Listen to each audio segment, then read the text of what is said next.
Hello friends, welcome to Lucky Reddy stories. Rudranetrudu special update ఇస్తున్నానండి. ఇందులో only Rudra Yashmi happy moments, అలానే సాత్విక నేత్ర హ్యాపీ మూమెంట్స్ మాత్రమే ఉంటాయి. ఇక మిగిలిన ఎటువంటి ఎలిమెంట్స్ కూడా ఇందులో ఉండవు. ఓన్లీ హ్యాపీస్, వాళ్ళ మంచి కోరికలు మిస్ అయినవి అన్నీ కూడా ఈ ఎపిసోడ్లో చూడొచ్చు. హైప్ అనే ఆప్షన్ కొత్తగా వచ్చిందండి. ప్లీజ్ హైప్ అనే ఆప్షన్ మీద నొక్కి పాయింట్స్ ఇవ్వటం మాత్రం మర్చిపోవద్దు. మీరు అలా నాకు పాయింట్స్ ఇచ్చారంటే నాకు ఎంతో హెల్ప్ చేసిన వాళ్ళు అవుతారు. అలానే ఈ స్పెషల్ అప్డేట్ కూడా చాలామందికి రీచ్ అవుతుంది. రుద్రనేత్రుడి స్టోరీ విన్న వాళ్లకు మాత్రమే ఈ క్యారెక్టర్స్ ఏంటి అనేది అర్థమవుతాయి. ఈ స్టోరీ వినే ముందు రుద్రనేత్రుడు పూర్తి స్టోరీని వినండి, ప్లేలిస్ట్లో ఉంది. స్టోరీలోనికి వెళ్ళిపోదాం. రుద్ర యష్మితో కలిసి లంచ్ చేసి, నేను బయట గార్డెన్లో ఉంటాను, అక్కడికి రా అని ఆమెకు చెప్పి బయటకు వెళ్ళిపోయాడు. ఓకే రుద్ర అంటూ రూమ్లోనికి వెళ్ళింది యష్మి. అబ్బా, ఈ యష్మి పెళ్ళైన దగ్గర నుంచి నన్ను రుద్ర అంటూ గౌరవంగా పిలుస్తుంది, కానీ కొండకోతి అంటూ ప్రేమగా పిలవటం లేదే.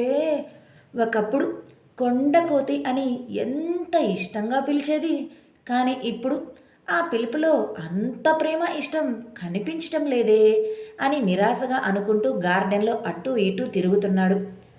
అప్పుడే అక్కడికి వచ్చిన నేత్ర ఇంటి లోపలికి అడుగు పెడుతూ గార్డెన్లో అటూ ఇటూ తిరుగుతూ ఉన్న రుద్ర కనిపించటంతో, వీడేంటి ఆఫీస్లో ఉంటాడు అనుకుంటే ఆఫీస్లో లేడు, కనిపించటం లేదు.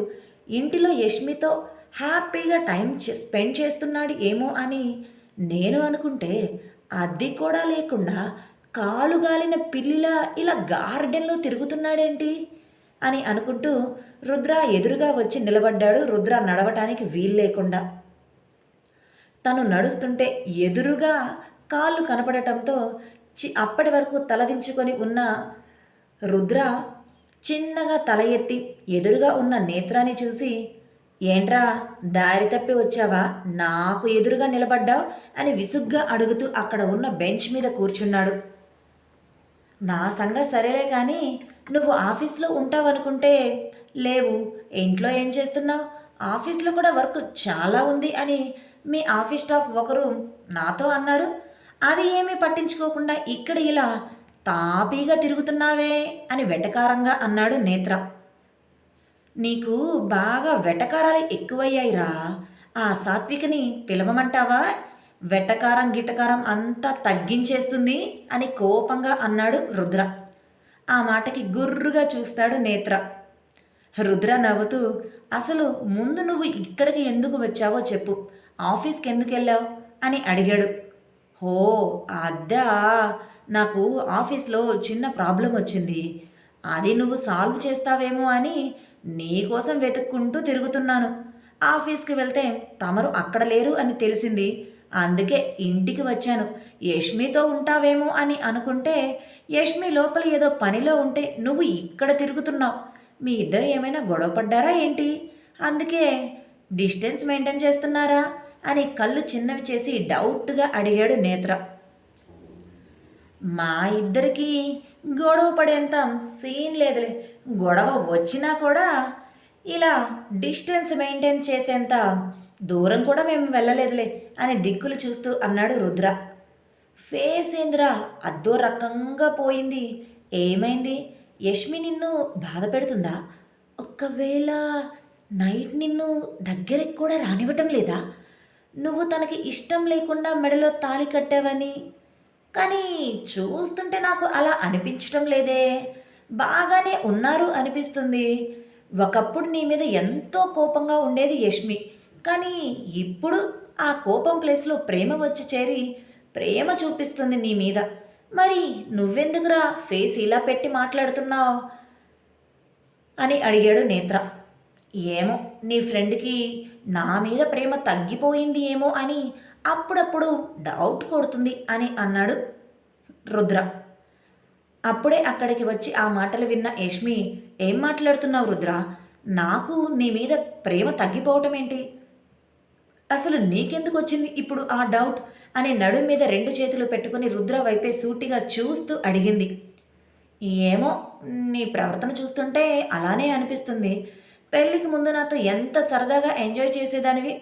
ఇప్పుడు మాత్రం ఏదో బాధ్యతలు నెత్తి మీద పడ్డట్లుగా అటు ఇటు ఎప్పుడూ తిరుగుతూనే ఉంటావు కానీ నాతో మాత్రం టైం స్పెండ్ చేయడానికి నీకు అసలు టైమే దొరకటం లేదు. ఏంటో పెళ్ళైతే ఆడవాళ్ళందరూ ఇలానే మారిపోతారేమో అని మూతి తిప్పుతూ అన్నాడు రుద్ర. రేయ్, ముందు ఆడపిల్లల ఆ మూతి తిప్పటం ఆపి అసలు విషయమేంటో చెప్పరా బాబు అని అన్నాడు నేత్ర. రుద్ర ఎందుకు అలా మాట్లాడుతున్నాడో అర్థం కాక అయోమయంలో కూరుకుపోయాడు. ఏంటేంటేంటి, పెళ్ళికి ముందు నేను నీతో ప్రేమగా టైం స్పెండ్ చేసేదన్నా? ఎప్పుడు బాబు? ఎక్కడా వంట? ఎక్కడ మంట వేయకుండానే మనిద్దరి మధ్య అగ్గి రాజేసుకునేది. అటువంటిది నేను నీతో ప్రేమగా ఉన్నానా? అది కూడా పెళ్ళికి ముందు. ఎట్టెట్టెట్టెట్టా అని ఆమె ఒక అడుగు ముందుకు వేసి నిప్పులు కక్కే కళ్ళతో కోపంగా చూస్తూ అడిగింది. ఇదిగో చూడు, ఇప్పుడు కూడా నువ్వు నా మీద చాలా కోపంగా ఉన్నావు, కానీ ప్రేమగా మాత్రం అస్సలు మాట్లాడటం లేదు అని అన్నాడు రుద్ర. మాట్లాడుతున్నాను కదా ప్రేమగానే. నువ్వు మాత్రం నాతో సరిగా ఉంటున్నావా ఏంటి? ఉంటే ఆఫీస్లో ఉంటావు, లేదంటే మీ నాన్నతో టైం స్పెండ్ చేస్తుంటావు, ఆ రాజకీయాల గురించి తిరుగుతూ ఉంటావు. అంతేగాని సరదాగా పెళ్ళాన్ని హనీమూన్కి తీసుకొని వెళ్దాం అని ఏమైనా ఎప్పుడైనా నీకు అనిపించిందా? లేదు. మనకు పెళ్ళయి ఎన్ని నెలలయ్యింది? కనీసం కనీసం నన్ను ఒక్కసారి అయినా బయటకు తీసుకొని వెళ్ళావా? లేదు. మరలా ఇప్పుడు నేను నీ మీద ప్రేమ తగ్గిపోయింది అని నా మీద నిందలేస్తూ ఇలా మాట్లాడుతున్నావా? నాకే నీ మీద ప్రేమ లేదు అంటావా? అసలు నా మీద పంతంతో నువ్వు బలవంతంగా నా మెడలో తాళి కట్టావు ఏమో అని నాకు ఇప్పుడు అనిపిస్తుంది నీ మాటలకి అని ఫేస్ పక్కకు తిప్పుకుంటూ అన్నది. రుద్ర మాటలకి మనసులో ఉన్న బాధను బయటకు చూపించకుండా అతి కష్టం మీద అనుస్తూ ఉన్న యష్మి బాధపడుతుంది అని అర్థమైన చేసుకున్న రుద్ర ఆమె చేతిని పట్టుకొని తన ఒడిలోనికి లాక్కొని, మరి నేను చెప్పింది నిజమే కదా, పెళ్ళైన తర్వాత నా మీద ప్రేమ నీకు పూర్తిగా తగ్గిపోయిందిలే. నిజానికి అమ్మాయిగా నువ్వు ఆ మాట అనాలి, కానీ అబ్బాయిని నేను అనాల్సి వస్తుంది చూడు, సిచ్యువేషన్ ఎలా వచ్చిందో చూడు అని ఆమె బుగ్గ పట్టుకొని లాగుతూ అన్నాడు రుద్ర. రేయ్, అసలేం మాట్లాడుతున్నావురా? నీకైనా అర్థమవుతుందా? నాకు నీ మీద ప్రేమ తగ్గిపోయిందా? ఏది ఒకసారి నా కళ్ళల్లోనికి చూసి ఆ మాట చెప్పు అని అన్నది యష్మి. పెళ్ళికి ముందు నువ్వంటే నాకు ఇష్టం లేదు, అసహ్యం అని ఎప్పుడు నిన్ను తిడుతూ ఉండేదాన్ని. కానీ పెళ్ళైన తర్వాత నిన్ను ఎంత ప్రేమగా దగ్గరకు తీసుకుంటున్నానో. ఒక్కసారైనా నేను నిన్ను తిట్టానా? నువ్వు ఏది అడిగినా కూడా కాదు అనకుండా చేస్తున్నాను. అందుకు నువ్వు నన్ను ఇలా ఇన్ని మాటలు అనాల్సిందే అని ఒక చేత్తో అప్పటికే కళ్ళల్లో నుంచి ఉబికి వస్తున్న కన్నీళ్ళని తుడుచుకుంటూ మరొక చేత్తో ముక్కు నుంచి కారుతున్న నీటిని రుద్ర షర్ట్ హ్యాండ్స్తో తుడుచుకుంటూ అన్నది యష్మి. ఆమె అలా చేస్తున్నా కూడా రుద్ర నవ్వుతూ ఒక చేతితో ఆమె నడుము చుట్టూ చేతిని వేసి, మరి పెళ్ళికి ముందు నన్ను ఎంతో ప్రేమగా కొండకోతి అని పిలిచేదానివి, కానీ ఇప్పుడు అలా పిలుస్తున్నావా? రుద్ర అంటూ ఎంతో గౌరవంగా పిలుస్తున్నాం. అందరి ముందు అంటే ఓకే, కానీ ఆ పిలుపులో ప్రేమ ఎక్కడ ఉంది? నీ భర్త అనే గౌరవం మాత్రమే నాకు కనిపిస్తుంది. కానీ అందుకే నేను ఆ మాట అనాల్సి వచ్చింది అని అన్నాడు రుద్ర. ఏంటి అని నేత్ర యష్మి ఇద్దరు ఒకేలా రియాక్షన్ ఇచ్చారు, కళ్ళు పెద్దవి చేసి మరి. ఇంకా రుద్ర మాటలు నమ్మలేని యష్మి నోరు తెరుచుకొని తల వెనక్కి తిప్పి రుద్ర వైపు అలానే చూస్తూ ఉంది ఒక రకమైన వింత ఎక్స్ప్రెషన్తో. రుద్ర వీపు మీద గట్టిగా చరిచి, ఏం మాట్లాడుతున్నావురా? నీకైనా అర్థమవుతుందా లేదా? పాపం యష్మి ఎంత బాధపడిందో చూడు ఇప్పుడు నువ్వు అన్న మాటలకి. నీ మాటకే తను నీతో అంత ప్రేమగా ఉంటే నువ్వు ఎందుకు ఇలా మాట్లాడుతున్నావో అర్థం కాక నా మైండ్ కాసేపు కన్ఫ్యూజన్లో కొట్టుకుందనుకో. కానీ నువ్వేమో కొండకోతి అని యష్మి నిన్ను పిలవటం లేదు అని తనని ఏడిపిస్తావా? నీకు ఇలా కాదురా, ఇలా కాదు. యష్మిని దూరం చేస్తే అప్పుడు నీకు తిక్క కుదురుతుంది. అప్పుడు ఇలాంటి మాటలు నీ నోటి నుంచి రావు అని కోపంగా అన్నాడు నేత్ర. అమ్మో, నేను మా ఆయన్ని వదిలిపెట్టి అస్సలు రాను బాబోయ్ అంటూ రుద్ర మెడ చుట్టూ 2 చేతులు వేసి గట్టిగా పట్టుకొని నేత్రతో అన్నది యష్మి. ఇదిగో నేత్ర, నువ్వేదో పని మీద వచ్చినట్లున్నావు కదా, ఆ పని చూసుకొని ఇక్కడి నుంచి వెళ్ళిపో. మా ఆయనకి నా మీద కోపం ఉంటే కొడతాడు, తిడతాడు, లేదంటే ఇంకేదైనా జరుగుతుంది. అంతేకాని మా ఇద్దరి మధ్యలోనికి నువ్వు దూరి మా ఇద్దరిని దూరం చేస్తాను అని మాత్రం మాట్లాడొద్దు. ఆ మాటలు నేను తట్టుకోలేను అని వేలు చూపిస్తూ అన్నది యష్మి. అమ్మని అమ్మని అని గుండెల మీద చేత్తో కొట్టుకుంటూ, ఎంత మారిపోయావే, మెడలో ఆ తాలి పడగానే పక్కన ఉన్న ఫ్రెండ్ కూడా నీకు పరాయివాడైపోయాడా? కాలేజీలో నా పక్కనే ఉండేదానివి, ఇప్పుడు ఇప్పుడు చూడు సిచ్యువేషన్ ఎలా అయిపోయిందో. నేను నీ మంచి కోసం చెబుతూ ఉంటే ఆ నీ మెడలో రుద్ర 3 ముళ్ళు వేశాడు అనే ఒకే ఒక్క కారణంతో నన్ను దూరం పెడతావా? అంతే, అంతేనే, మీ ఆడలంతా అంతే అని ఆడపిల్లల చేతిని చాపిస్తూ అన్నాడు నేత్ర. ఆ మాటలకి రుద్ర చిద్విలాసంగా నవ్వుతూ వాళ్ళిద్దరి వైపు చూశాడు. ఏంట్రా, నీ పెళ్ళాం నన్ను వెళ్ళిపోమ్మంటే నువ్వు హ్యాపీగా నవ్వుతున్నట్లున్నావు, నీ ఫేస్లో ఆనందం క్లియర్గా కనిపిస్తుంది అని నేత్ర రుద్ర జుట్టు పట్టుకొని పీకాడు. నేత్ర జస్ట్ లైట్గా అలా పట్టుకున్నాడు అంతే. రుద్ర మాత్రం కావాలి అని మరీ యాక్షన్ చేస్తూ నేత్రాని యష్మితో తిట్టించాలి అని నొప్పి ఎక్కువగా ఉన్నట్లుగా గట్టిగా అరిచాడు. నేత్ర చేతి మీద గట్టిగా కొట్టి, ఏంటి నేత్ర నువ్వు చేస్తున్న పని? మా ఆయన జుట్టు ఎందుకు పట్టుకొని లాగుతున్నావు?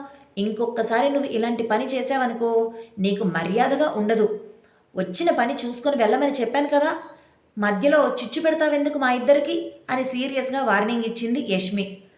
అమ్మని, మీ ఇద్దరు బాగానే కలిసిపోయారే, మీ ఇద్దరికి ఒక దండమే బాబు. నేను మీ ఇద్దరిలోనికి వచ్చి బకరాని అయ్యాను అని క్లియర్గా అర్థమైపోయింది. ఇక మీరు చూసుకోండి. ఇంతకీ మీ ఆయన్ని కొండకోతి అని పిలవాలంటమ్మా, కొండకోతి అని పిలువు, లేకపోతే ఆ కొండ మీద ఉన్న కోతిని తీసుకొని వచ్చి నీ ముందు పెడతాడేమో, జాగ్రత్త అని మూతి తిప్పుతూ అక్కడి నుంచి వెళ్ళిపోయాడు నేత్ర. నేత్ర అక్కడి నుంచి వెళ్ళేంత వరకు రుద్ర మెడ చుట్టూ 2 చేతులు వేసి పట్టుకొని ఉన్న యష్మి అతని ఒడిలో కూర్చొని ఉన్న ఆమె పైకి లేచి నడుం మీద 2 చేతులు పెట్టుకొని, ఏంటి ఇప్పుడు చెప్పరా, ఏదో కొండకోతి అని పిలవలేదు, నా మీద నీకు ప్రేమ లేదు అంటూ ఏదేదో మాట్లాడావు, ఇప్పుడు మాట్లాడు అంటూ నడుం మీద 2 చేతులు పెట్టుకొని కోపంగా అమ్మోరిలా మారిపోయి రుద్ర వైపు చూస్తూ అడిగింది యష్మి. అమ్మో, ఇదేంటి, ఇప్పటి వరకు ఆ నేత్ర ముందు నాకు సపోర్టు చేసి మాట్లాడింది బాగానే, కానీ ఇప్పుడేమో నాకు రివర్స్లో మాట్లాడుతుంది అని లోపలి బుగ్గలు కొరుక్కుంటూ, అది యష్మి అని ఆమె చేతిని పట్టుకోవటానికి ట్రై చేశాడు రుద్ర. నీ నాటకాలు నా దగ్గర కాదు అంటూ ఆమె ఒక అడుగు వెనక్కి వేసి అతను పట్టుకున్న చేతిని వెనక్కి తీసుకొని, ఇప్పుడు చెప్పరా, ఏంటి నీ బాధ? నేను నిన్ను కొండకోతి అని పిలవాలి అంతే కదా? పొరా కొండకోతి, నాకు నీ మీద ప్రేమ లేదు అంటావా? నిజమే, పెళ్ళికి ముందు నీతో నేను ఎలా అయితే బిహేవ్ చేస్తూ ఉన్నానో ఇప్పుడు కూడా అలానే ఉంటే సరిపోయేది. నాకు ఇష్టం లేకుండా నా మెడలో తాళి కట్టి నన్ను నీ వైపుకు, నీ వెనక తిరిగేటట్లు చేసుకొని నేను అంతా నీ వైపు తిరిగి నా సర్వస్వం నువ్వే అని మారిపోయాను కదా, అందుకని ఇప్పుడు ఇలా మాట్లాడిపోతావా? అంతేలే, నీ వెనక నేను తిరుగుతున్నాను కదా, ఎన్నైనా మాట్లాడతావు అని రాణి కన్నీళ్ళని తుడుచుకుంది యష్మి. ఒసేయ్, ఏం మాట్లాడుతున్నావే? నువ్వు మాట్లాడేదేంటో నీకైనా అర్థమవుతుందా లేదా? నేను జస్ట్ నన్ను కొండకోతి అని ప్రేమగా పిలవమని అడిగాను అంతే, కానీ నువ్వేమో ఎక్కడి నుంచి ఎక్కడికో టాపిక్ తీసుకొని వెళ్తావేంటే అని బెంచ్ మీద నుంచి పైకి లేచి ఆమె దగ్గరకు వస్తూ అన్నాడు రుద్ర.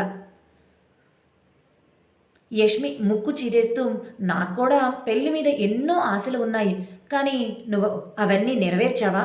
లేదు కదా, ఏమీ లేకుండా ఏమీ లేకుండా స్టోర్ రూమ్లో, అది కూడా కాలేజీ స్టోర్ రూమ్లో నా మెడలో 3 ముళ్ళు వేసేసి మనిద్దరికీ పెళ్ళి అయిపోయింది అంటూ ఏదో మీ బాధలన్నీ చెప్పేసి నా మనసును నీ వైపుకు మార్చేసుకొని ఎన్నైనా మాట్లాడతావులే, ఇప్పుడు నీ వెనక ప్రేమ అంటూ నేను తిరుగుతున్నాను కదా అని పూర్తిగా వెనక్కి తిరిగి చేతులు కట్టుకొని అన్నది యష్మి.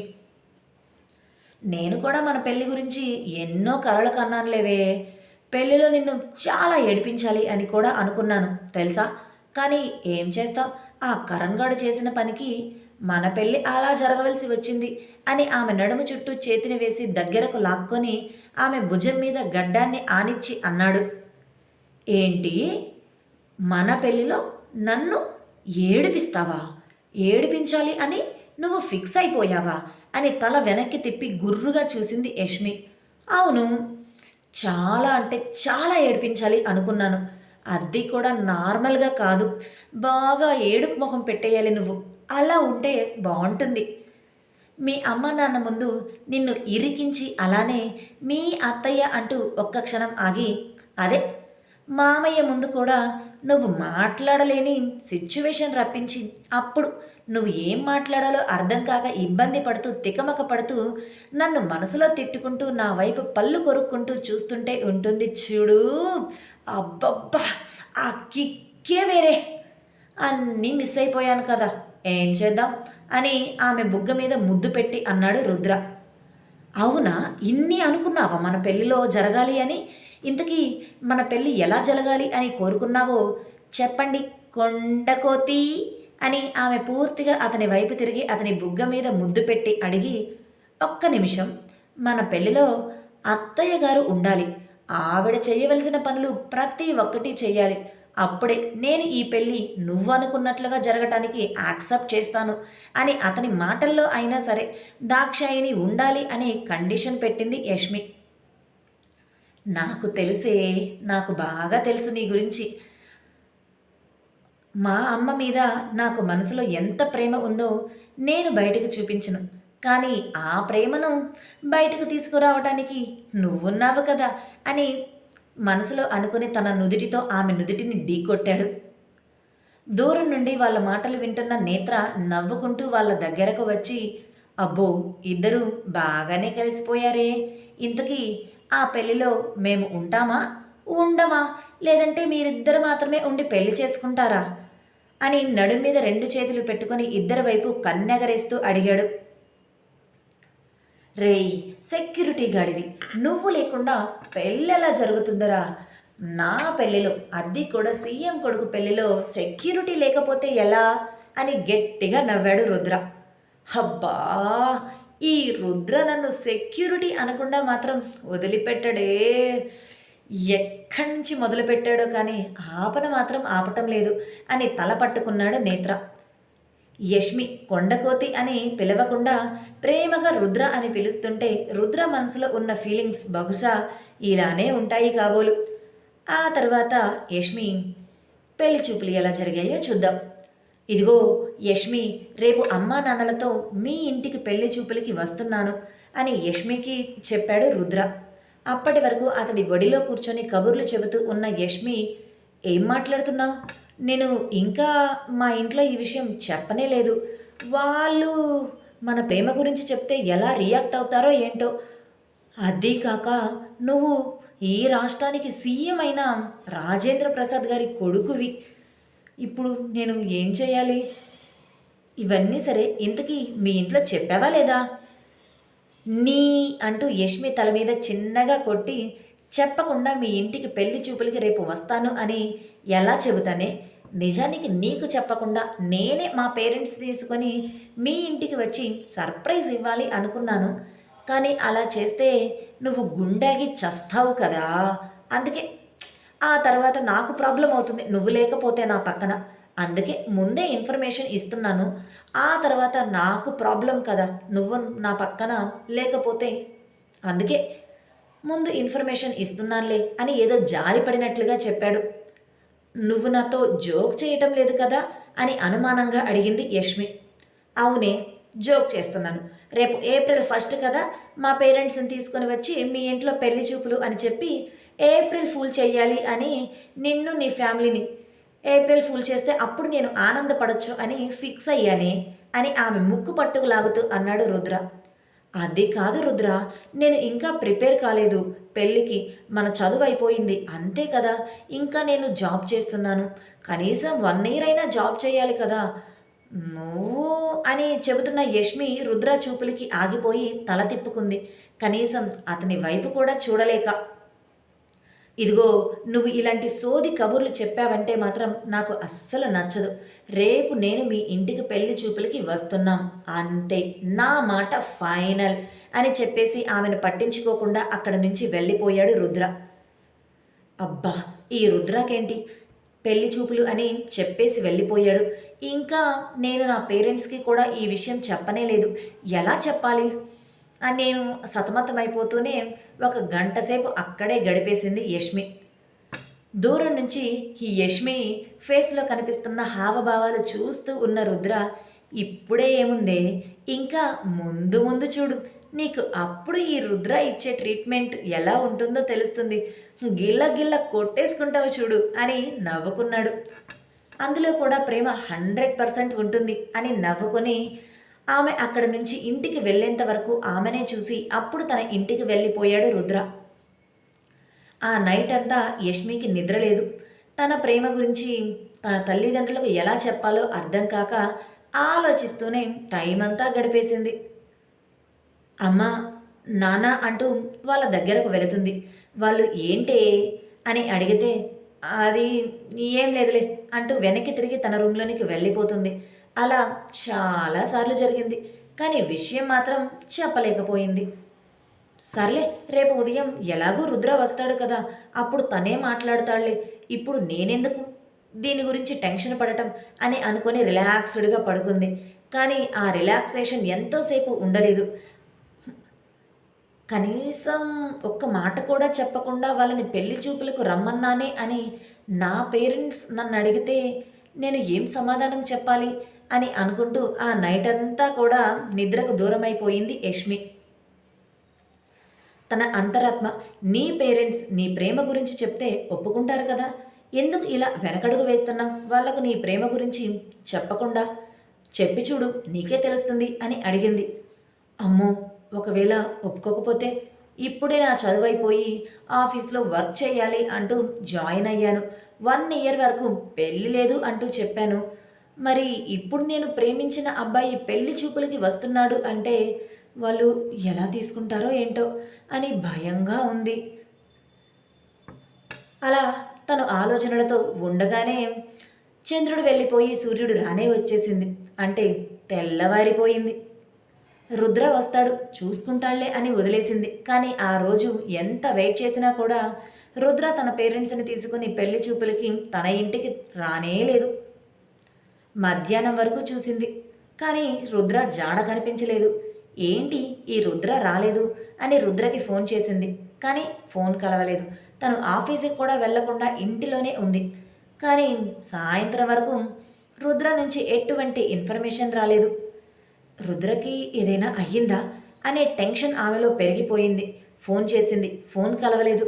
ఈ రుద్ర నన్ను టెన్షన్ పెట్టడానికి ఏదో ఒక పని ఎప్పుడు చేస్తూనే ఉంటాడు. ఫోన్ ఎందుకు లిఫ్ట్ చేయటం లేదు అని అనుకుంటూ ఆ రోజంతా అదే ఆలోచనలతో నిద్రపోయింది యష్మి. తెల్లవారింది. యష్మి నిద్ర లేచింది. ఇక ఈ రుద్ర రాడు, నన్ను ఏడిపించటానికి నేను ఎలా రియాక్ట్ అవుతాను అని, పెళ్లి చూపులు అని నాకు అబద్ధం చెప్పినట్లుగా ఉన్నాడు అని రుద్రని మనసులోనే 100 బూతులు తిట్టుకొని చివరికి ఆఫీస్కి రెడీ అయ్యి వెళ్ళిపోయింది. ఆఫీస్లో రుద్ర కనిపిస్తాడు ఏమో అని చూసింది. కానీ ఆఫీస్లో కూడా రుద్ర కనిపించలేదు. అలా 2 రోజులు రుద్ర జాడ ఎక్కడా కనిపించలేదు. ఫోన్ చేసి చేసి అలసిపోయింది. నేత్రాను అడిగితే నాకు తెలియదు, వాడు ఆఫీస్ వర్క్ మీద ఎక్కడికో వెళ్తున్నాను అని మాత్రం చెప్పాడు. కానీ ఎక్కడికి ఏంటి అనేది నాకు కూడా క్లారిటీగా చెప్పలేదు. నీకు చెప్పే ఉంటాడు కదా, నీకు చెప్పలేదా అని తిరిగి రివర్స్లో అడిగాడు నేత్ర. లేదు, నాకు చెప్పలేదు. సర్లే, రుద్ర వచ్చిన తర్వాత నేను కనుక్కుంటాను అని అన్నది యష్మి. ఆఫీస్ లేదు అని సండే యష్మి చాలా కూల్గా ప్రశాంతంగా 10 గంటలకి నిద్ర లేచింది. ఆ రోజు హాస్పిటల్లో వర్క్ లేదు అని రేవంత్ ఇంటిలోనే ఉన్నాడు. మధ్యాహ్నం నుంచి నిదానంగా హాస్పిటల్కి వెళ్తే సరిపోతుందిలే, కాసేపైనా తన ఫ్యామిలీతో టైం స్పెండ్ చేయాలి అని ఆగిపోయాడు ఇంటిలోనే. ఏంటే ఈరోజు ఆఫీస్ లేదని నిద్రపోతున్నావా అని రేవతి వంటగదిలో నుంచి గట్టిగా అరిచింది. కరెక్ట్గా అప్పుడే కాలింగ్ బెల్ సౌండ్ వినపడింది ఇంటిలో ఉన్న అందరికీ. ఇప్పుడు ఎవరొచ్చారు అని హాల్లో కూర్చొని టీవీ చూస్తున్న రేవంత్ అనడంతో, ఏమో అండి, నాకేం తెలుసు అని పెదవి విరిచింది రేవతి. సర్లే, నేను వెళ్ళి చూస్తానులే, నువ్వు పని చూసుకో అని రేవంత్ చెప్పటంతో రేవతి కిచెన్లో నుంచి బయటికి వచ్చింది కూడా మరలా కిచెన్లోనికి వెళ్ళి తన పనిలో బిజీ అయ్యింది. డోర్ ఓపెన్ చేసిన రేవంత్ షాక్తో అలా నిలబడిపోయాడు. ఎందుకంటే ఎదురుగా సీఎం రాజేంద్ర గారు, రాజేంద్ర గారి పక్కన అతని సతీమణి దాక్షాయిని, ఆ వెనకే రుద్ర నిలబడి ఉన్నాడు. రాజేంద్ర నవ్వుతూ, నమస్తే అండి, లోపలికి రావచ్చా అని చాలా వినయంగా రేవంత్ని అడిగాడు. సీఎం తన ఇంటి ముందు ఉండటం చూసిన రేవంత్కి ఎలా రియాక్ట్ అవ్వాలో కూడా అర్థం కాలేదు. కానీ తనకే తెలియకుండా పక్కకు తప్పుకున్నాడు వాళ్ళు లోపలికి రావటానికి వీలుగా. రాజేంద్ర, దాక్షాయిని ఇద్దరూ డైరెక్ట్గా లోపలికి వచ్చి సోఫాల్లో కూర్చొని వాళ్ళ చేతుల్లో ఉన్న తాంబూలం ప్లేట్ని ఎదురుగా ఉన్న టీపాయి మీద పెట్టారు. ఎవరండి వచ్చింది అంటూ గరిటె పట్టుకొని వంటగదిలో నుండి బయటికి వచ్చిన రేవతి అక్కడ సీఎం గారిని చూసి ఉలిక్కిపడి చేతిలో ఉన్న గరిటెని కింద పడేసింది. ఆ సౌండ్కి అటు రేవంత్ తేరుకొని లోపలికి వచ్చిన రాజేంద్ర, దాక్షాయిని ఇద్దరిని చూసి ఏం మాట్లాడాలో కూడా అర్థం కాక చేతులు నలిపేసుకుంటూ వాళ్ళ ఎదురుగా వచ్చి నిలబడ్డాడు. రుద్ర ఇంటి లోపలికి వచ్చి ఇల్లంతా చూశాడు. టైం 10 దాటింది, ఇంకా నా పిల్ల కనిపించటం లేదేంటబ్బా, నిద్ర లేవలేదా అని మనసులో అనుకున్నాడు. ఏంటన్నయ్య గారు అలా టెన్షన్ పడుతున్నారు, కూర్చోండి, మీతో మాట్లాడాలి, చాలా పని ఉంది అని అన్నది దాక్షాయిని. వదిన, మీరు ఇక్కడ అని తడబడుతూ అడిగింది రేవతి. అసలు వాళ్ళు ఎందుకు వచ్చారో తెలియక. ఆ విషయం నేను చెప్తాను అంటూ రాజేంద్ర లేచి వాళ్ళ పక్కనే నిలబడి ఉన్న రుద్ర భుజం మీద చేతిని వేసి, ఇతను నా కొడుకు, మీకు ఆల్రెడీ తెలిసే ఉంటుంది కదా అని అన్నాడు. రేవంత్, రేవతి ఇద్దరూ కూడా రుద్ర వైపు చూశారు. అన్నయ్య, మా గురించి మీకు స్పెషల్గా పరిచయం చేయవలసిన అవసరం లేదు, కానీ మేము ఇక్కడికి ఇలా రావాల్సిన అవసరం వాడి వల్లే వచ్చింది, అందుకే వాడిని మీకు స్పెషల్గా పరిచయం చేస్తున్నారు ఆయన అని దాక్షాయిని కూడా పైకి లేచి రుద్రకి మరోవైపుకు వచ్చి నిలబడి అన్నది. రేవంత్, రేవతి ఇద్దరికి ఏమీ అర్థం కాక అయోమయంగా ఆ ముగ్గురు వైపు చూస్తూ ఉన్నారు. అప్పుడే నిద్రలేచి ఆవలిస్తూ రూమ్లో నుంచి బయటికి వచ్చిన యష్మి, అమ్మా కాఫీ అని గట్టిగా అరిచింది. రాజేంద్ర యష్మి వైపు చూసి ఆ తర్వాత రుద్ర వైపు చూసి, ఈ విషయం అమ్మాయికి చెప్పలేదేంట్రా అని కళ్ళు చిన్నవి చేసి అడిగాడు. చెప్తే ఖచ్చితంగా చీర, నగలు అంటూ అందంగా తయారు చేసేవాళ్ళు, కానీ ఇలా నిద్రమొహంతోనే బయటికి వచ్చి కాఫీ అని అడగటంతో డౌట్ వచ్చి అడిగారు రాజేంద్ర. లేదు, చెప్పలేదు, సర్ప్రైజ్ అని చిన్నగా అన్నాడు రుద్ర. పాపం, యష్మిని ఏడిపించడానికి నా కొడుకు ఇలా ప్లాన్ చేశాడేమో అని మనసులో అనుకుంది దాక్షాయిని. తన ఇంటికి పెద్దవాళ్ళు వస్తే కూతురు అలా నిద్రమత్తులో రూమ్లో నుంచి బయటికి రావటం చూసిన రేవంత్, రేవతి ఇద్దరికి ఎలా రియాక్ట్ అవ్వాలో కూడా అర్థం కాక యష్మి వైపు, రాజేంద్ర వాళ్ళు వైపు మార్చి మార్చి చూశారు.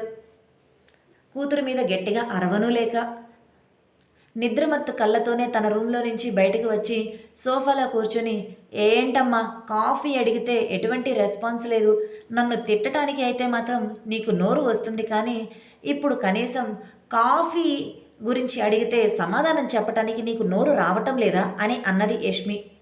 ఒసేయ్, ఏం మాట్లాడుతున్నావే, ఒకసారి మన ఇంట్లో ఎవరున్నారో చూసి మాట్లాడు, అయినా మధ్యాహ్నం లంచ్ తినే టైంకి లేసావు, ఇప్పుడు నీకు కాఫీ అవసరమా అని అక్కడ రాజేంద్ర వాళ్ళు ఉన్నారు అని కూడా పట్టించుకోకుండా ఎప్పటిలా తిట్టేసింది రేవతి.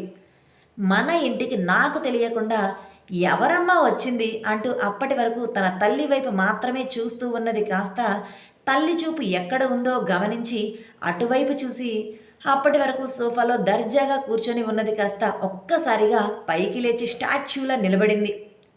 యష్మి రియాక్షన్కి రుద్ర లోపల నవ్వుకుంటూ ఆమె వైపు చూసి కన్ను కొట్టాడు.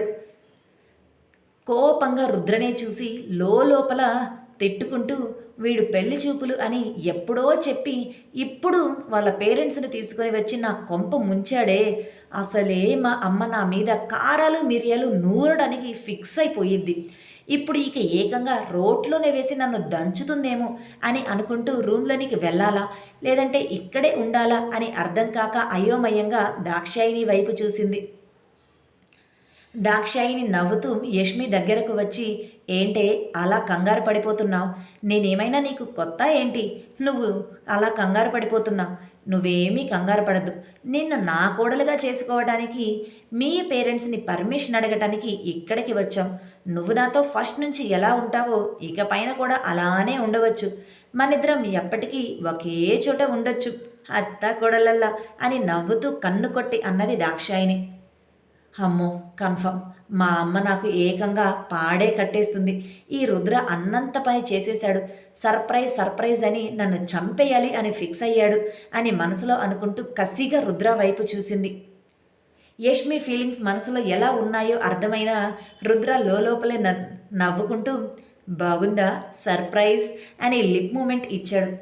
దుర్మార్గుడా, చండశాసనుడా, రాక్షసుడు, నా గురించి తెలిసి కూడా ముందు నేను ప్రిపేర్ అవ్వలేదు చూడు, నన్ను నేను తిట్టుకోవాలి, వీడు అన్నీ ఇలానే చేస్తాడు అని ఏమీ చెయ్యలేక అసహనంగా తలదించుకుంది యష్మి.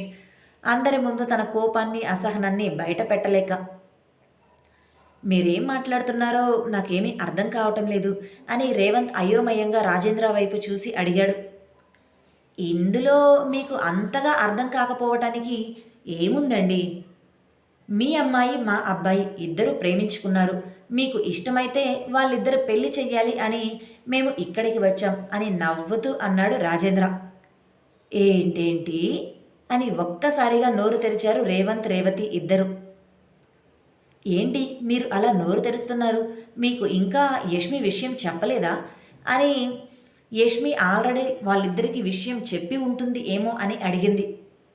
చెప్పలేదు అని తన కూతురుని తక్కువ చేయలేక, చెప్పింది అని అబద్ధం చెప్పలేక ఇద్దరు యష్మి వైపు చూశారు.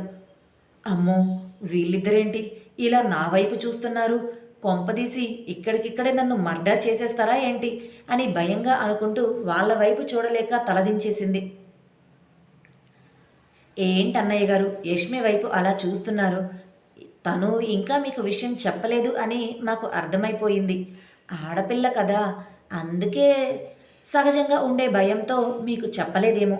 మేమే డైరెక్ట్గా వచ్చేసాం కదా, ఇవి పెళ్లి చూపులు అనుకోండి అని నవ్వుతూ రేవతి దగ్గరకు వచ్చి రేవతి చేతులు పట్టుకొని అన్నది దాక్షాయిని. వాళ్ళకి ఎలా రియాక్ట్ అవ్వాలో అర్థం కాక రేవంత్ రేవతి ఇద్దరు ఒకరిని ఒకరు చూసుకున్నారు. ఇప్పుడు ఎస్ చెప్పాలా నో చెప్పాలా అన్న సందిగ్ధం వాళ్ళల్లో. ఏంటి ఇంకా అలా చూస్తున్నారు? మా అబ్బాయి మీకు నచ్చలేదా? లేకపోతే మా ఇంటికి మీ అమ్మాయిని కోడలుగా పంపించటం కరెక్ట్ కాదు అనుకుంటున్నారా? మా సంబంధం చేసుకోవటం మీకు ఇష్టం లేదా అని నవ్వుతూ అడిగాడు రాజేంద్ర. అయ్యయ్యో అటువంటిది ఏమీ లేదు. పెళ్లి చూపులు అంటే ముందు మేమేం ప్రిపరేషన్ చేసుకోలేదు, అమ్మాయి కూడా అని ఇక ఏమీ మాట్లాడలేక ఆగిపోయాడు రేవంత్. అమ్మాయి గురించి మీరు ప్రత్యేకంగా ఏమీ మాకు చెప్పాల్సిన అవసరం లేదు, మా అందరికీ ముందే తెలుసు కదా. ఇక బట్టల విషయం అంటారా? మేము చెప్పి వస్తే అమ్మాయి చీర నగలు వేసి అందంగా ముస్తాబు చేస్తారు, అంతే కదా. అలా చేసినంత మాత్రాన మాకు నచ్చుతుందా? మా ఇంటికి వచ్చిన తర్వాత కూడా తను ఇదిగో ఇప్పుడు ఇక్కడ ఎలా ఉందో అక్కడ అలానే ఉంటుంది. మరి ఇప్పుడు ఇలా చూస్తే మాకు నచ్చకుండా పోతుందా? ఎలా ఉన్నా మా ఇంటి మహాలక్ష్మి కదా మీ అమ్మాయి అని నవ్వుతూ అన్నాడు రాజేంద్ర. ఆ మాటకి కాస్త రిలీఫ్గా ఫీల్ అయ్యారు రేవంత్ రేవతి ఇద్దరు. రేవతి యష్మి దగ్గరకు వచ్చి, ఒక్క 5 నిమిషాలు అన్నయ్య గారు మీరు కూర్చోండి అంటూ యష్మి చేతులు పట్టుకొని దగ్గరకు లాక్కొని, ఏంటే ఇంకా ఇలా దేబ్రి మొహం వేసుకుని మా వైపు అలా చూస్తున్నావు? వెళ్ళి త్వరగా చీర కట్టుకొని అందంగా రెడీ అయ్యి ఉండు అని చెప్పింది. అక్కడ జరుగుతున్నది అంతా అసహనంగా చూస్తున్న రుద్ర యష్మితో తనకు మాట్లాడే ఛాన్స్ ఎప్పుడు వస్తుందా అని ఎదురు చూస్తూనే ఉన్నాడు. సరే అమ్మా అంటూ యష్మి రుద్రని కోపంగా చూస్తూనే తన రూమ్లోనికి వెళ్ళిపోయింది. 5 నిమిషాలు అన్నయ్య గారు, కాఫీ తీసుకొని వస్తాను అంటూ వంటగదిలోనికి వెళ్ళిపోయింది రేవతి. రాజేంద్ర, రేవంత్, దాక్షాయిని ముగ్గురు కూడా నార్మల్గా మాట్లాడుకుంటూ హాల్లోనే ఉండిపోయారు. రుద్రకి నచ్చటం లేదు అక్కడ అలా ఉండటం. అసహనంగా అటూ ఇటూ చూసి తనని ఎవరూ గమనించట్లేదు అని అనుకొని యష్మి రూమ్లోనికి వెళ్ళిపోయాడు. అది చూసిన రేవంత్ ఆపలేక ఇబ్బంది పడుతుంటే అది గమనించిన దాక్షాయిని, ఏమీ కాదు అన్నయ్య, మీరేమీ కంగారు పడద్దు అన్నట్లుగా కళ్ళతోనే సైగ చేసి చెప్పింది. ఎంతైనా ఆడపిల్ల తండ్రి కదా, అందుకే ఆ కంగారు. దాక్షాయిని చెప్పటంతో అప్పుడు రేవంత్ నార్మల్ అయ్యాడు. రుద్ర యష్మి రూమ్లోనికి వెళ్ళేసరికి ఆమె అప్పుడే ఫ్రెష్ అయ్యి చీర కట్టుకుంటూ ఉండటం చూసిన రుద్ర మనసులో చిలిపి ఆలోచన వచ్చి రూమ్ డోర్ క్లోజ్ చేసేసి వెంటనే ఆమెను వెనక నుండి గట్టిగా పట్టుకున్నాడు. ఆమె గట్టిగా అరిచింది. సడన్గా ఒక వ్యక్తి వచ్చి తనని అలా పట్టుకోవటంతో. కానీ ఆ అరుపు బయటకు రాకముందే అది గమనించిన రుద్ర ఆమె నోటిని తన చేతితో క్లోజ్ చేసేశాడు. రుద్రని తిట్టుకుంటూ రెడీ అవుతున్న యష్మి తన వెనక నుండి ఎవరో పట్టుకున్నారు అని ఉలిక్కిపడి గట్టిగా అరిచింది. కానీ తన నోటిని కూడా మూసేయటంతో అద్దంలో నుండి వెనక కనిపిస్తున్న రుద్రని చూసి సైలెంట్ అయ్యి కళ్ళతోనే మింగేసేలా రుద్ర వైపు చూస్తూ ఉంది. యష్మి చూపులని నవ్వుతూ చూస్తూ ఆమెను తన వైపు తిప్పుకున్నాడు రుద్ర. రేయ్, నీకు బుద్ధుందా లేదా? పెళ్లి చూపులకి వస్తున్నాను అని కనీసం 1 గంట ముందైనా నాకు ఒక మెసేజ్ చేస్తే నేను ప్రిపేర్ అయి ఉంటాను కదా. నన్ను ఇలా మా అమ్మతో తిట్టించడానికే కదా నువ్వు ఇటువంటి పనులు చేసింది. అయినా ఎప్పుడో వారం క్రితం పెళ్లి చూపులకు వస్తాను అని చెప్పావు, కానీ వచ్చావా? లేదు. ఎప్పుడొచ్చావు? ఆఫీస్లో కూడా నువ్వు నాకు కనిపించలేదు. అసలు ఏమైపోయావురా? ఎందుకని ఇన్ని రోజులు మాయమైపోయావు? ఏం జరిగింది అని తిడుతూ అడిగి కడిగి పారేసింది. అలా 5 నిమిషాలు ఆమె మాటలు అన్నీ కూడా కూల్గా విని ఆ తర్వాత ఆమె పెదవులు అందుకున్నాడు ఆమె మాటలను ఆపటానికి. ఇంకా తిడుతూనే ఉన్న యష్మి నోటి నుంచి మాట ఆగిపోయింది. షాక్తో కళ్ళు పెద్దవి చేసింది. ఆ తర్వాత అతని ప్రేమకు లొంగిపోయి అతని చుట్టూ 2 చేతులు వేసి అతడి ముద్దుకి సహకరించింది. నిమిషం తర్వాత ఆమెను వదిలిపెట్టి ప్రేమగా ఆమె నుదుటి మీద ముద్దు పెట్టి, ఇక మన పెళ్లి లైఫ్ స్టార్ట్ అయిపోయింది. మనం కోరుకున్నట్లుగానే జరుగుతుంది. అది కూడా నువ్వు కోరుకున్నట్లుగా కాదు, నేను కోరుకున్నట్లుగా నువ్వు మెచ్చినట్లుగా ఉంటుంది. మన పెళ్లి చూపులు, ఎంగేజ్మెంట్, పెళ్లి అన్నీ కూడా జరుగుతాయి అని కన్ను కొట్టి ఆమె బుగ్గ మీద చేతులతో తట్టి బయటకు వెళ్ళిపోయాడు. ఇంకా ఆ ముద్దు మైకంలోనే ఉన్న ఆమె అతని మాటలకు పూర్తిగా షాక్ అయ్యింది. ఆ షాక్ నుండి తేరుకోక ముందే అతడు చెప్పిన మాటలకు ఒక్కసారిగా బెడ్ మీద కూలబడిపోయింది యష్మి. ఆమె రియాక్షన్కి నవ్వుకుంటూ రూమ్లో నుంచి బయటకు వచ్చేశాడు రుద్ర. తను చేయాల్సిన పని అయిపోయింది, ఇక బయటకు వెళ్ళాలి అని అర్థం అవ్వటంతో 10 నిమిషాల్లోనే రూమ్లో నుంచి నవ్వుకుంటూ బయటకు వచ్చిన రుద్రని చూసిన రేవంత్, ఈ రుద్ర నా కూతురు రూమ్కి వెళ్ళినా కూడా యష్మి అరవలేదు, ఏమీ చేయలేదు, సైలెంట్గా ఉంది. అంటే ఖచ్చితంగా వీళ్ళిద్దరూ ప్రేమించుకున్నారు అని అర్థమైపోతుంది. కానీ ఎందుకని మాకు చెప్పనే లేదు? తనకు ఆ ఫ్రీడమ్ మేము ఇవ్వలేదా అని మనసులో అనుకున్నాడు రేవంత్. రేవంత్ మనసులో ఏమనుకుంటున్నాడో గమనించిన రుద్ర, మామయ్య ఆడపిల్లకు ఉండే సహజ భయమే తనకు ఉంది, అందుకే చెప్పలేదు. తను చెప్పలేకపోతుంది అని మేమే డైరెక్ట్గా పెళ్లి చూపులకి వచ్చేశాం అని సింపుల్గా చెప్పేశాడు. తన మనసులో ఉన్న మాటలకి సమాధానం రుద్ర ఎలా చెప్పాడో అర్థం కాక అయోమయంగా రుద్ర వైపు చూశాడు. యష్మి మనసులో ఉన్న భయం నాకు తెలుసు, అందుకే మీ ఆలోచన అర్థమై మీ మనసులో ఏముందో అర్థం చేసుకుని చెప్పాను అని నవ్వుతూ మీ కూతుర్ని పువ్వుల్లో పెట్టి చూసుకుంటాను అని నేను చెప్పను. కానీ తను సంతోషంగా జీవితాంతం నవ్వుతూ బ్రతికే విధంగా చూసుకుంటాను అని మాత్రం నేను మీకు ప్రామిస్ చేస్తున్నాను అని రేవంత్ చేతిని తీసుకుని ఆ చేతి మీద తన చేతిని వేసి చెప్పాడు రుద్ర. తన చేతి మీద చేతిని వేసిన రుద్రని చూశాడు రేవంత్. వంటగదిలో ఉన్న రేవతికి కూడా ఆ మాటలు వినిపించడంలో మనసులో ఒక రకమైన సంతోషం కలిగింది. మీ అమ్మాయిని మా అబ్బాయికి ఇచ్చి పెళ్లి చేయటానికి మీ మనసులో ఇప్పుడు ఎటువంటి డౌట్స్ కానీ అనుమానాలు కానీ ఆలోచనలు కానీ లేవు కదా అని అడిగాడు రాజేంద్ర. అయ్యయ్యో, మీ గురించి మాకు బాగా తెలుసు. మీ మంచితనం గురించి ఎంతోమంది మాటల్లో విన్నాం. అలానే నేను కూడా ఎన్నో సందర్భాలలో కల్లారా చూశాను. ఇక మీ కొడుకు అంటే ఇంతకు ముందు కూడా నేను 2 సార్లు చూశాను, నాకు పరిచయం ఉంది అంటూ రుద్ర వైపు చూసి ఆ మరుక్షణం రాజేంద్ర వైపు తిరిగి నా కూతురు ప్రేమించింది అంటే ఖచ్చితంగా తన సెలక్షన్ కరెక్ట్ అని నాకు కూడా అనిపిస్తుంది. ఇంకా మనల్ని కాదు అంటూ వీళ్ళు లేచిపోయి పెళ్లి చేసుకోకుండా మన పర్మిషన్ తీసుకుని పెళ్లి చేసుకోవాలి అనుకున్న వీళ్ళ అభిప్రాయాన్ని మనం కూడా గౌరవించాలి కదా. నేను మనస్ఫూర్తిగానే ఈ పెళ్ళికి ఒప్పుకోవాలి అనుకుంటున్నాను అని అన్నాడు రేవంత్. ఆ మాట అన్నారు, బాగుంది. నేను కూడా అందుకే యాక్సెప్ట్ చేశాను. నా కొడుకు మాటలు నేను ఎప్పుడూ కాదు అనను. అలానే ఇప్పుడు కూడా కాదు అనటం నాకు ఇష్టం లేదు. నా కొడుకు మాటల్లో మీ కూతురు గురించి చాలానే విన్నాను. అప్పుడే నాకు అర్థమైపోయింది వాళ్ళిద్దరూ ప్రేమలో ఉన్నారు అని. కానీ నా కొడుకు చెప్పేంత వరకు ఆగాలి అని ఇప్పటి వరకు వెయిట్ చేశాను. మాకు కూడా నైటే సర్ప్రైజ్గా చెప్పి పెళ్లి చూపులకు వెళ్ళాలి అని చెప్పటంతో ఫస్ట్ షాక్ అయినా ఆ తర్వాత హ్యాపీగా ఫీల్ అయ్యాం అని అన్నాడు రాజేంద్ర. మాకు ఉన్నది ఒకటే కూతురు. ఇక కట్న కానుకలు మీకు ఎంత కావాలో చెప్పండి, మేము ఇవ్వగలిగినంత ఇస్తాం అని అడిగాడు రేవంత్. కరెక్ట్గా అప్పుడే అక్కడికి ఎంట్రీ ఇచ్చిన మహేంద్ర, నేత్ర, సాత్విక, సంధ్య ఏంటి అప్పుడే పెళ్లి చూపులు కూడా అయిపోయి ఓకే చెప్పేసుకొని కట్న కానుకల వరకు వెళ్ళిపోయారా? మేము వచ్చే వరకు కూడా ఆగలేదా అని అడుగుతూ లోపలికి అడుగుపెట్టారు.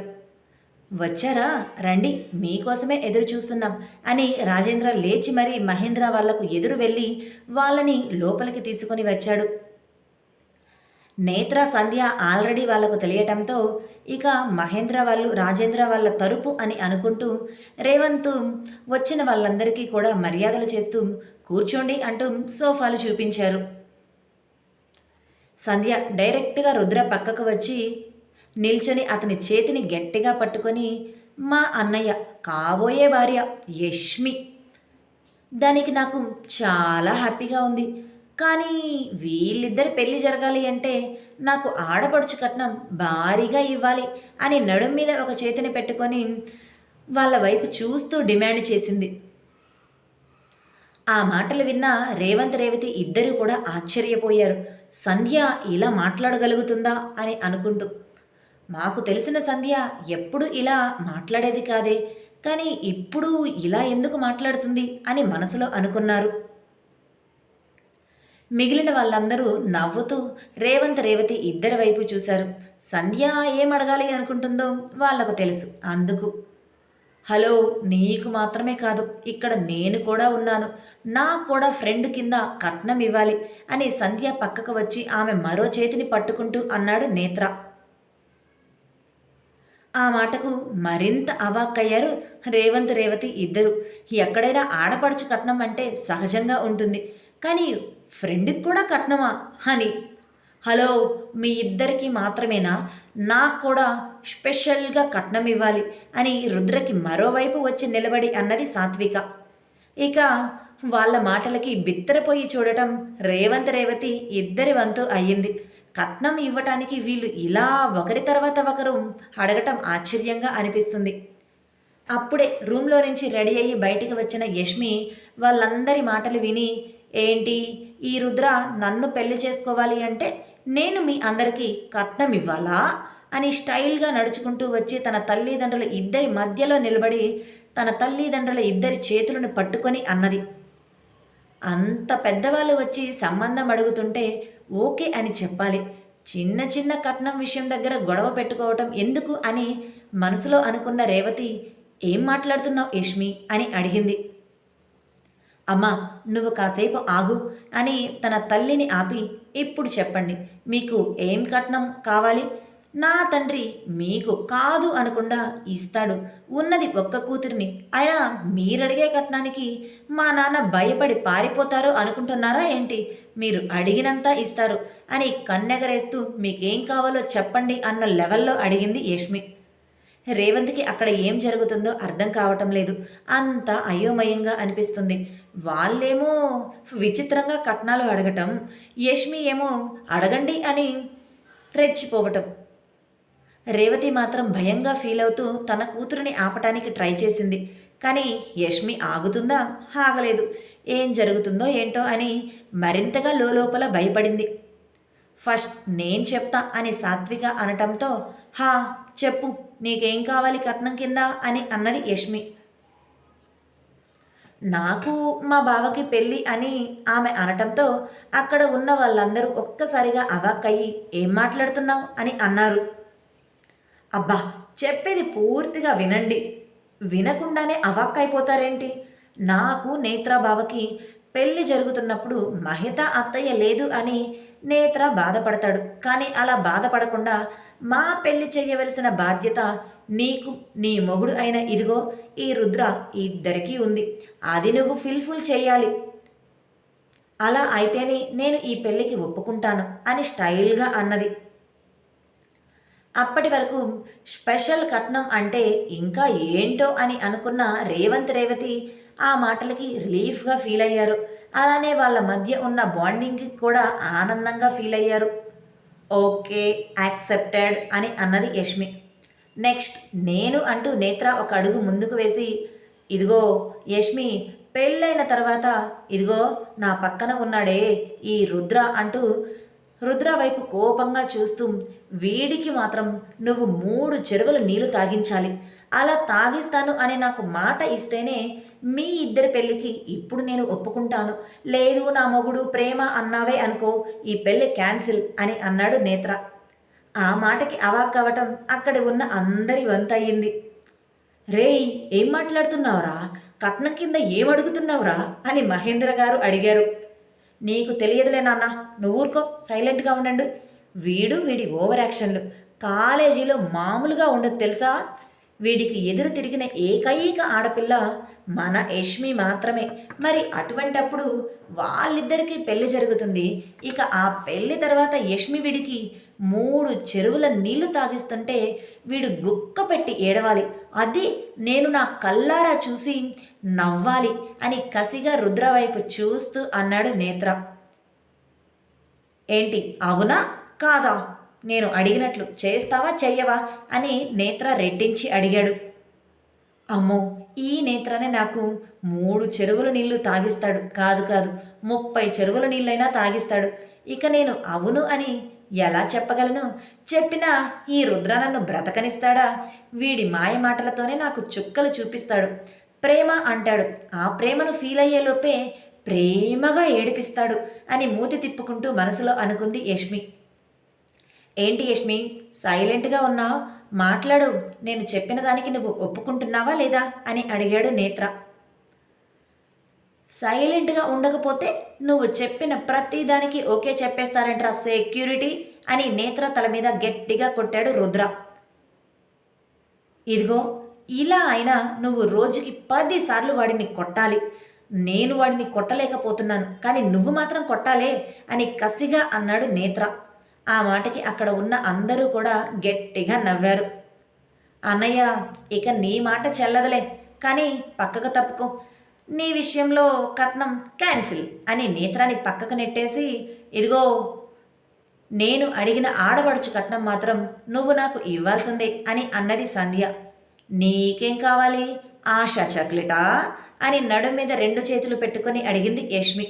అవును, మా అన్నయ్య రాఖీ పండక్కి నాకు ఇచ్చిన ఆశా చాక్లెట్ నువ్వు నాకు ప్రతి సంవత్సరం ఇవ్వాలి. అర్థమవుతుందా? ఆశా చాక్లెట్లు అమ్మటం లేదు అని అంటే మాత్రం నేను అస్సలు ఒప్పుకోను. ఎప్పటికప్పుడు జనరేషన్ డెవలప్ అవుతున్నా నువ్వు మాత్రం నాకు ఆశా చాక్లెట్నే ఇస్తూ ఉండాలి అని యష్మిని ఆట పట్టిస్తూ అన్నది సంధ్య. అమ్మో, ఈ రుద్రని పెళ్లి చేసుకోవాలంటే నాకు ఇన్ని కష్టాలు వస్తాయన్నమాట. అయ్య బాబోయ్ అని నాటకీయంగా అన్నది యష్మి. ఆ మాటకి మరొకసారి అందరూ గట్టిగా నవ్వారు. ఇక ముహూర్తం ఎప్పుడు పెట్టించుకుందాం అన్నయ్య గారు అని దాక్షాయిని అడగటంతో అప్పటి వరకు వాళ్ళ మాటలు అన్నీ సరదాగా సాగాయి అని అర్థం చేసుకున్న రేవంత్ రేవతి ఇద్దరూ మీ ఇష్టం, మీరు ఎప్పుడు పెట్టుకుందామంటే అప్పుడు పెట్టుకుందాం అని అన్నారు. వెంటనే పంతులు గారిని పిలిపించి ముహూర్తాలు పెట్టమని అడిగారు. పంతులు గారు వాళ్ళిద్దరి పేర్లు చూసి 20 రోజుల్లో ఎంగేజ్మెంట్, ఆ తర్వాత నెల రోజుల్లో పెళ్ళికి ముహూర్తాలు బాగున్నాయి, వీళ్ళిద్దరి పేరు మీద ఆ ముహూర్తమే ఖాయం చెయ్యమంటారా, లేదంటే మరో ఏదైనా మంచి ముహూర్తం చూడమంటారా అని అడిగారు. ఇక పెళ్లి గురించి, పెళ్లి పనుల గురించి కాసేపు మాట్లాడుకున్న తర్వాత అదే ముహూర్తాన్ని ఖాయం చేసుకొని రుద్ర ఫ్యామిలీ అక్కడి నుంచి ఇంటికి వెళ్ళిపోయారు. రుద్ర అలా వెళుతూ వెళుతూ వెనక్కి తిరిగి యష్మికి కన్ను కొట్టి మరీ వెళ్ళాడు. అది చూసిన రేవతి నవ్వుకొని పట్టించుకున్నట్లే ఉంటే యష్మి సిగ్గుపడుతూ తన రూమ్లోనికి వెళ్ళిపోయింది. రేవంత్ యష్మిని దగ్గరకు తీసుకొని నువ్వు ఆనందంగా ఉన్నావు కదా అని అడిగాడు.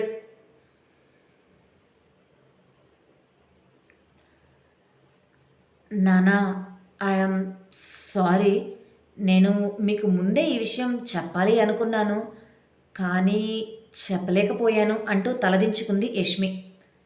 పర్వాలేదులేరా, నువ్వు ప్రేమించావు అంటే భయమేసింది, కానీ ఇలాంటి మంచి ఫ్యామిలీలో ఉన్న అబ్బాయిని ప్రేమిస్తే నేను మాత్రం ఎందుకు కాదు అంటాను. అలానే రుద్ర కూడా మాకు చాలా బాగా నచ్చాడు. అతని క్యారెక్టర్ ఏంటో కూడా నాకు బాగా తెలుసు. అలానే నువ్వు కూడా వాళ్ళందరి మధ్య సంతోషంగా ఉంటావు అనే నమ్మకం మాకు కూడా కలిగింది ఈ కాసేపట్లోనే. అందుకే నేను మనస్ఫూర్తిగా మీ పెళ్ళికి అంగీకరిస్తున్నానురా, నాకు ఎటువంటి అభ్యంతరం లేదు అని అన్నాడు రేవంత్. థ్యాంక్ యూ నాన్న, థ్యాంక్ యూ సో మచ్ అని తన తండ్రిని గట్టిగా పట్టుకొని చెప్పింది యష్మి.